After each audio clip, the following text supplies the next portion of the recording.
What's going on, everybody? LK here, and today I want to talk about the Baiken Season 3 changes. I'm kind of doing this both as like a guide to the changes and just like explaining what they did to the character. This is sort of going to be made as you somewhat understand this character. If not, I'm not going to be giving too much extra details this time, so sorry. I don't know what to say. Sorry. So first off, she got her weight changed. That's a interesting thing to say, but she went from a light character to a medium character like everyone else.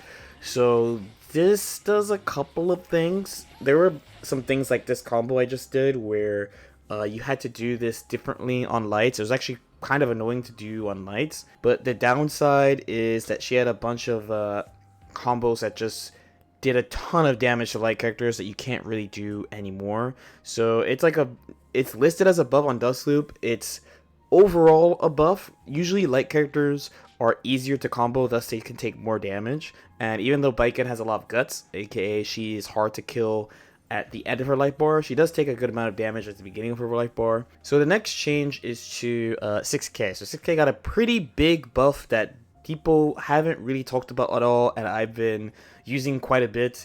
It does involve you using the move, and this move has some pretty specific use cases outside of pressure. This game has a counter hit system, as you know, where there's not just extra hit stun, but it's also slowed down on your counter hits, right? So, for example, like if you use a heavy button, you get this heavy esports bumblecut counter hit, as we know, and then usually slash buttons have like medium counter hit, and then there is this light counter hit where you do actually get stuff off light counter hit that you wouldn't get normally, and then there's like a very light, very small counter hit where the game just lets you know you got a counter hit, but you don't actually get anything extra on it. But on top of that, there's also staggers as well. So now 6k used to be a medium counter hit. Now it causes a stagger. So what does this mean? So she gets a couple of things with this now. So one is you get to do this. So you can combo 6k counter hit into throw. She has basically one of the best throws in the game, so that is really, really good for matchups where you use it in, for example, versus Faust, where you poke with 6k a bunch. So the other good thing about it is that you get this type of situation now.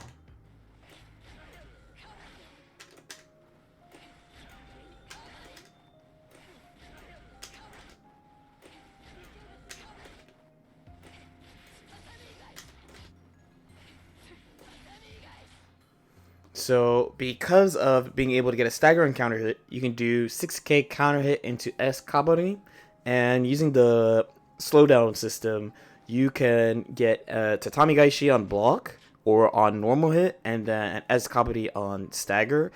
S kabari is basically a move that I think saves the character. For lack of a better word, it's why I believe in the character. The return and the type of situations you get when you get the tether on them is just really, really good. So having another way of going into it is very, very, very good. So the next one is one you've probably noticed that has been screwing up your combos. It is this change. So close slash got a nerf. You used to be able to do routes like this where you could put close slash here at the end.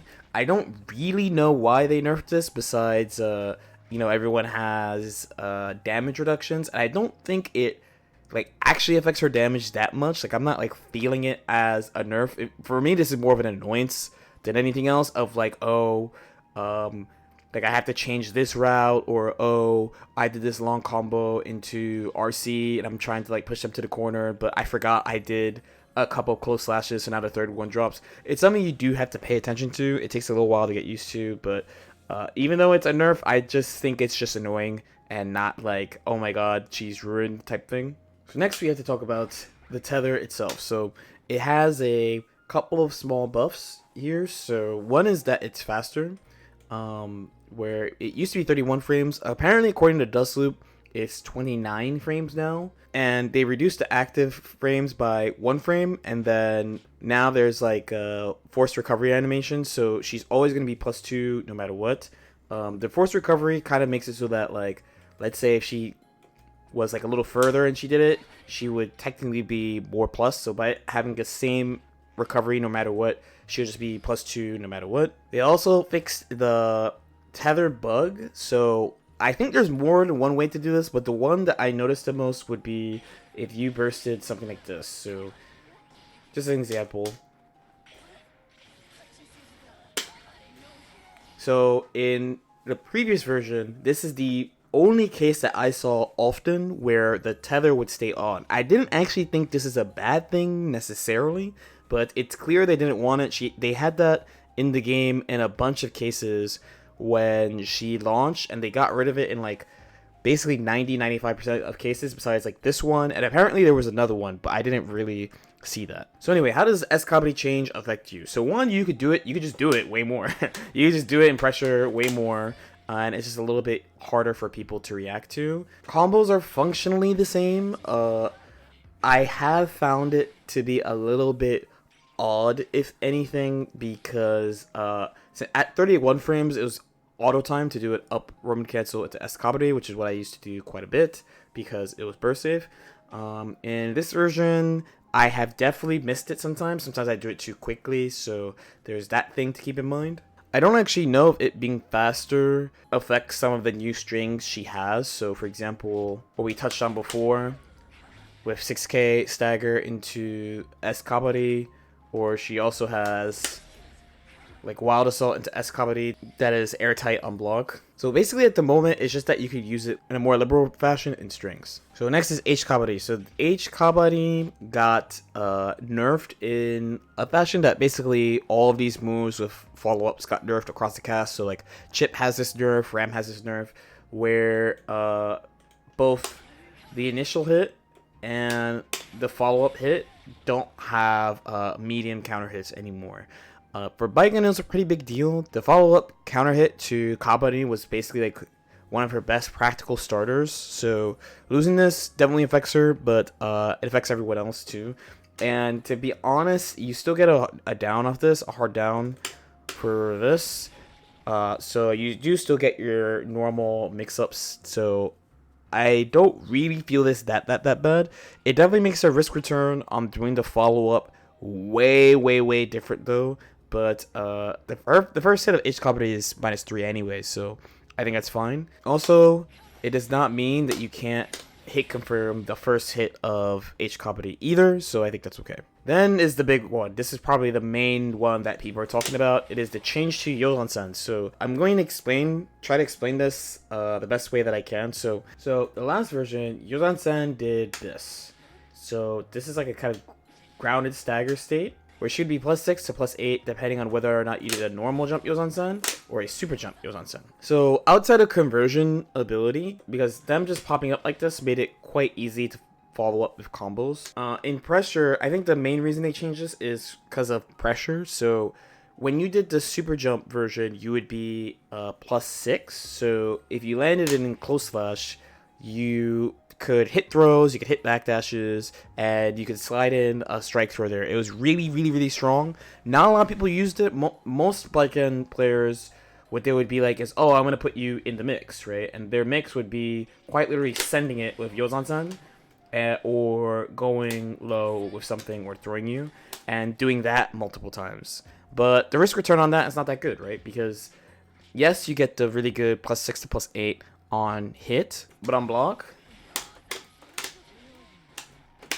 this is an easy punish. So the risk return wasn't even, right?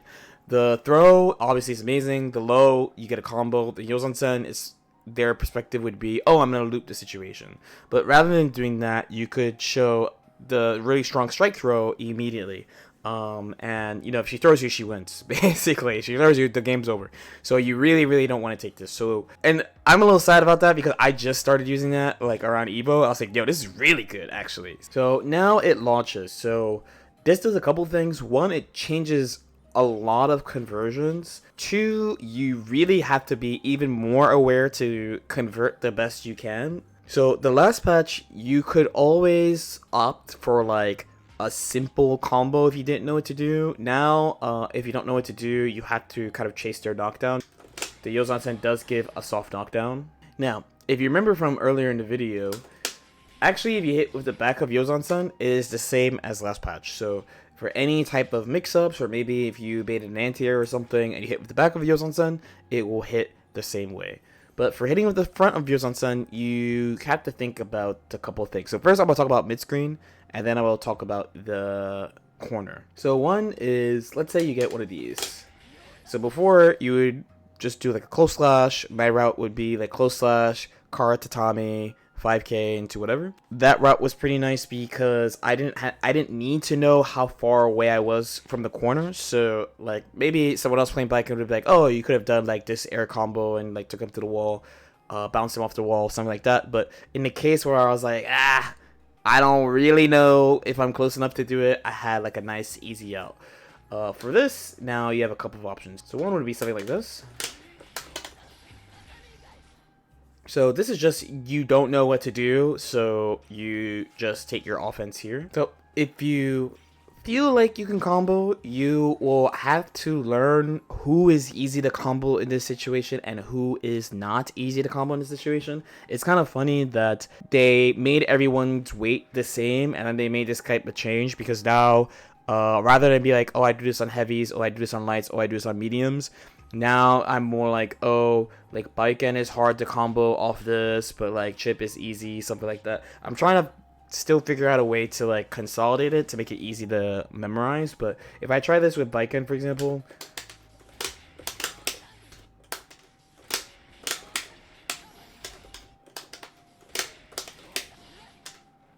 so you see after a couple attempts, I didn't really get anything like meaningful.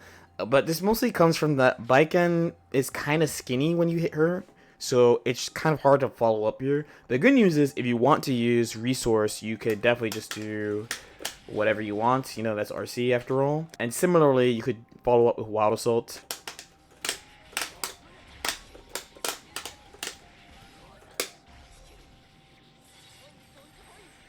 Your real money comes from corner, near corner, and counter hits. And just like, are you aware of what type of hit that you got? So first, for another example.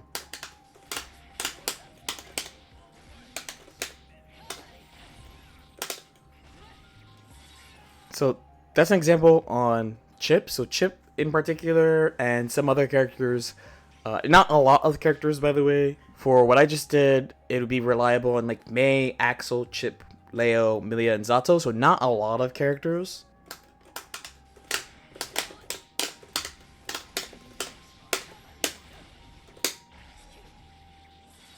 Where this type of routing is more common on many characters, right? So at least from my testing, I would say Mei, Axel, Potemkin Faust, Milia, Zato, Ramathal, Leo, Nagoriyuki, Gold Lewis Dickinson, Sin, Bedman, and Johnny. But again, if you don't know what to do, just don't do it and just follow up the Youzansen knockdown with offense. Now for the corner, this means also a bunch of stuff has changed in the corner as well. So one would be the ID back Youzansen. So this was generally used as a anti-throw tech and also like anti-fuzzy jump. Like if you caught them in the air, they would be pushed down to the ground. But you could also hit people normally with this as well. But last patch, you basically, if you hit somebody crouching with this, because this is supposed to be like a 21 frame overhead, depending on how fast you do it. If you hit someone with it, if you didn't have meter, you couldn't really follow up. But now, since it launches, you do have the ability to do full combos off this.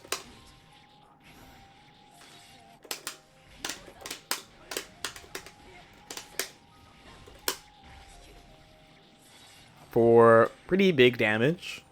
This is significantly more, trust me. Last patch, you could either do far slash RC, you could super right away, or you could just press a button and like that's all you could do because you're kind of far.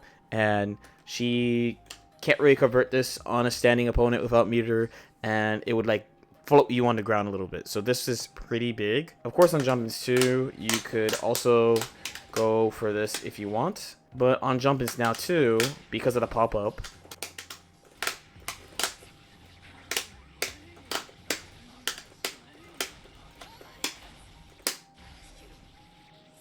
so you can get some pretty big extensions now off Youzansen in the corner. Now, a thing, because again, and I agree with the soup here, it says the move is reworked, so there is this to talk about. So Youzansen fast RC. So I was a big fan of doing. She had like a JD loop that you could do, and because of the small float, it was pretty much universal, and it was really easy to adjust your combo. But now, so because of the high float, there's more stuff you can do, which is nice. But I pretty much simplified it into a couple of things. So I'm going to share a couple of example routes with you. Probably the best overall combo would be this.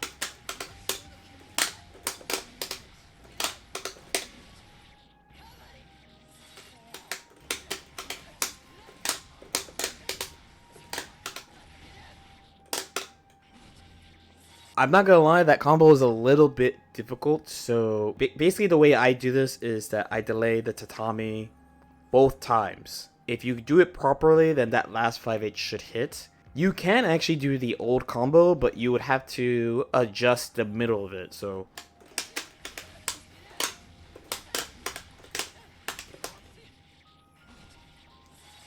and the more I do it, the less annoying it is. Like at the beginning, because the thing I really liked about this combo last patch was that everything was auto timed. You just quite literally dial in the combo. Everyone thinks you're cool while you're doing it, and you're like, this is super easy. So it does a ton of damage. So it was really useful. Now the big adjustment comes from when you jump back and do JD in the middle of the combo. You have to make sure you line up with the opponent's hitbox and just pay attention to how they fall to see if you could hit a close slash or a 5p. 5p is the best option if you are super unsure of how it's going to end, but I would recommend going for the close slash just for damage reasons. If you try to do it the old way, this is what's going to happen. So you have to really make sure you get that down. This is a really, really, really important combo. Youzansen RC is super, super important to have down because it's just like huge damage. Now there's one more corner thing you can pay attention to. So when you hit them high, so normally your routing starts like this. Those combos I showed you, especially the first one that had just like that had the 4 rounds of JD, that is assuming the wall is fresh, right? So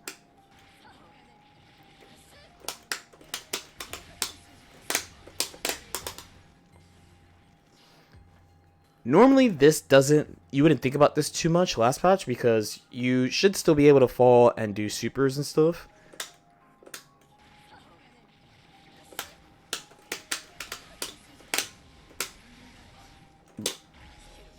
But now we have to think about Wild Assault more. So this is kind of the reason I don't want to use that super long JD combo is I think about using Wild Assault to break the wall.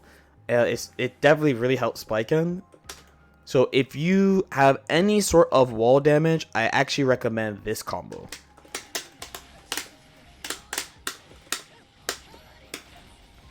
So this is far from optimal, right? It does like 50 to 60 less damage than the previous combo. I mean, in this case, 60 less damage. It's a significant damage amount.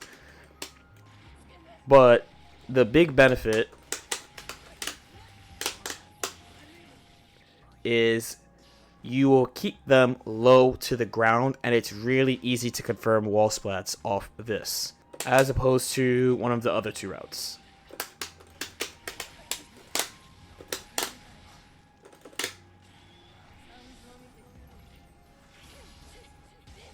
For mid-screen, the good news is if you use the advanced combo, so it's this.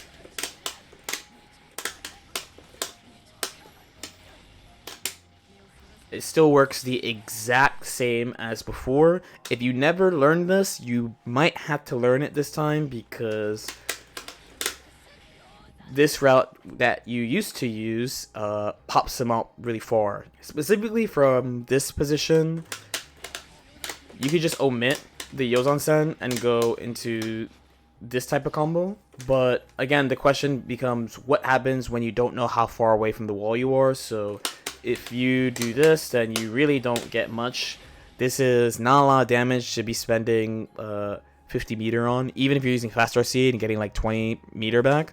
So it's definitely worth learning how to do this.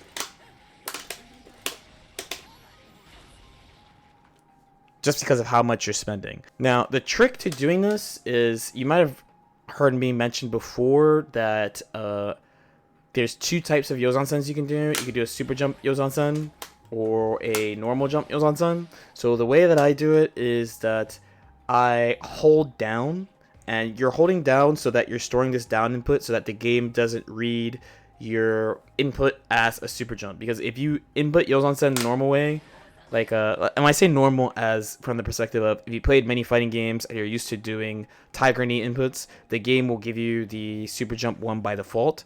So holding down makes it so that you won't get it. So your input would be close slash, and you hold down and you just do the input and it's no problem.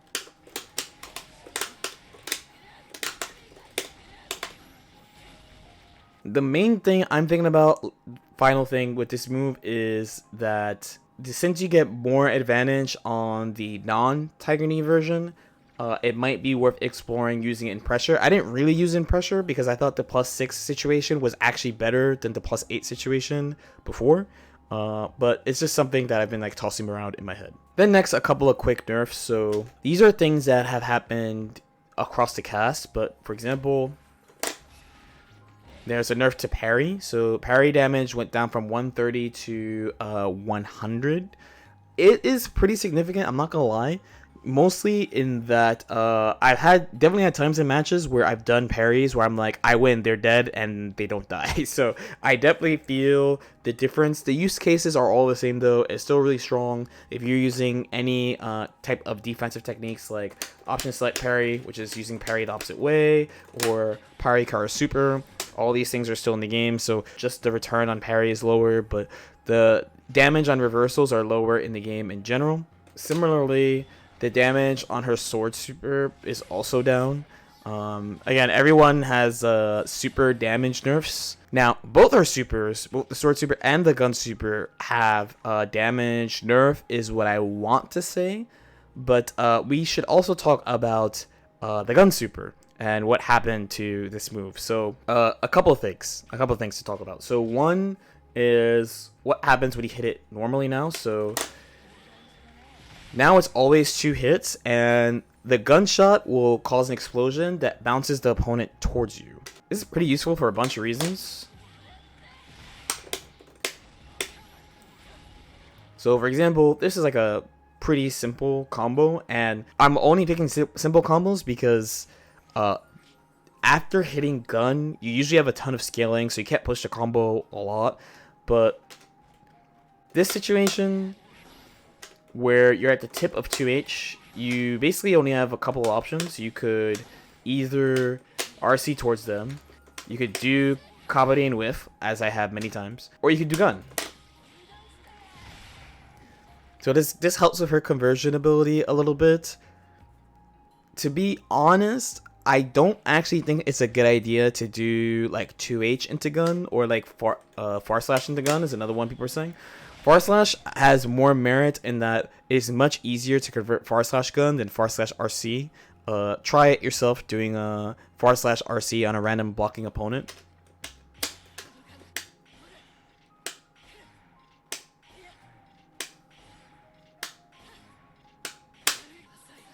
It's pretty hard. So using gun here is definitely worth thinking about, as they'll bounce towards you. But for 2H, I think it's not worth it. 2H, I think RC is better.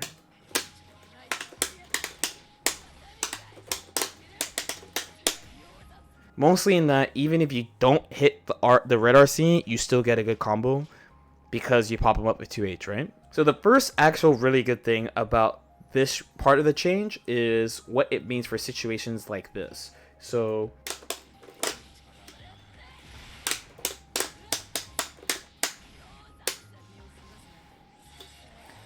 for me, this type of thing is big, the side swap potential. So you might be like, I still don't see the vision, so let's expand on this a little bit further.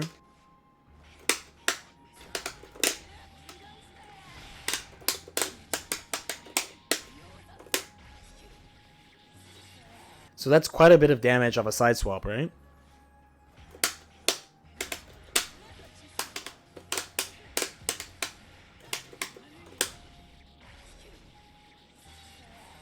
So if you compare it to the gun side swaps do more damage, they're pretty easy to I was definitely going for like these type of side swaps last patch, and I found, maybe it's because of weight though, that there were some inconsistencies. So I usually chose to spend my meter on doing like some type of 50-50 left right instead of breaking the wall, which may have cost me rounds. Maybe. Where having the option to just break the wall and cash out for mad damage is really, really good. So this is big thing number one, I would say, about this, is you can choose to have the threat of breaking the wall in spots where people, at least at the moment, are not ready for you to. Of course, too, if someone does some type of reactable thing, the reward on gun is better than before. You know, they go closer to you. Depending on how far away they are, you may or may not get a combo. This also applies to you blocking specific normals.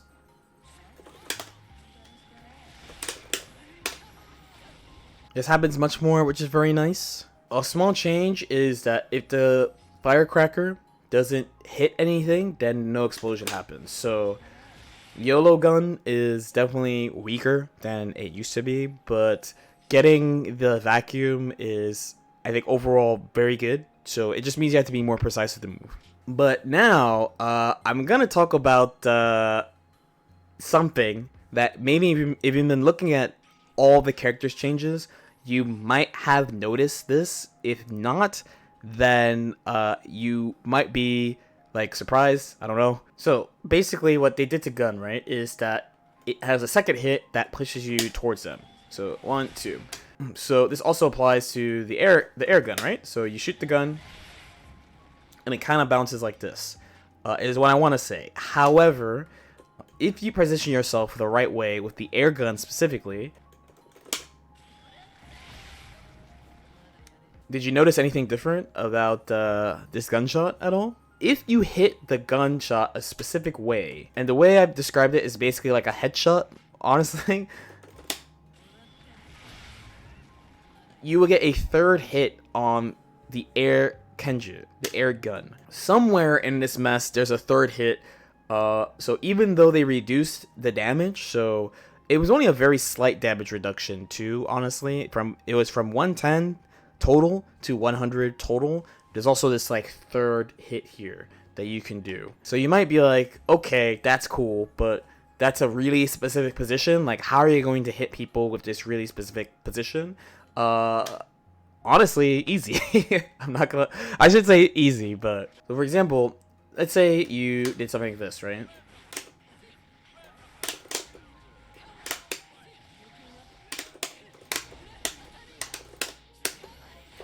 Pretty significant damage, of course. But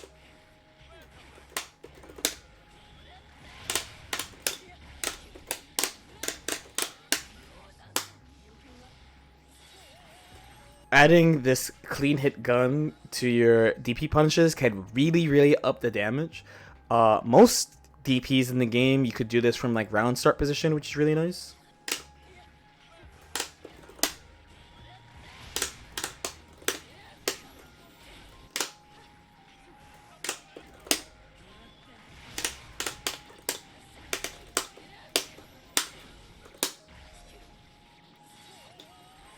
Same type of idea in the corner, depending on how much resources you want to burn, right? But if you have them all the way with their back to the wall, this will generally just break the wall right away. But you can try a different type of routing, right? You could try to do something like this.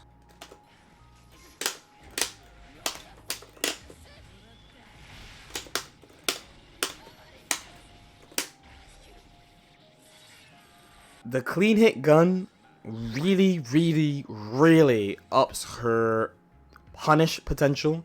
If you're playing a clean game, you won't really see opportunities to use this, but if you need like a comeback for some reason, then I think that's the main times you will see people do this. I just came from playing an event this weekend, an offline event, where basically like the last situation of the tournament, I saw an opportunity to go for this, and it did like insane damage. It did like 70% to like Axel or something. So the opportunities are there for this. I didn't see anything in the patch notes mentioning this third hit, but I mean, I don't know what to say. It's it's in the game. It's in the game. I would probably prioritize getting used to using the new Youzansen over learning these routes first, I think. But I think the most important changes to Baiken are for positive stuff, it would be definitely gun, S kabari, and 6K. Youzansen overall, I want to say is buffed. It just is. You're probably feeling it if you used it a lot for that. Like again, a lot of Viking players are like, "Oh, this is mix," right? So if you're using it like that, you're probably sad about that. I'm only a little bit sad about that. But basically all use cases it is improved besides like a couple. The H company is nerfed, but I think it still serves its purpose, so it's fine. So honestly, I think she's in a good spot. The main question is how does she compare with other characters, basically, because I feel like she's stronger, but I feel like other characters are stronger too. So it's hard. It's kind of hard for me to gauge where she's gonna be at. Let me know if you have any questions. As usual, if you have any questions or comments, definitely feel free to leave them in the comment section below. Like and subscribe if you guys feel like it, and I'll see y'all next time. Peace out.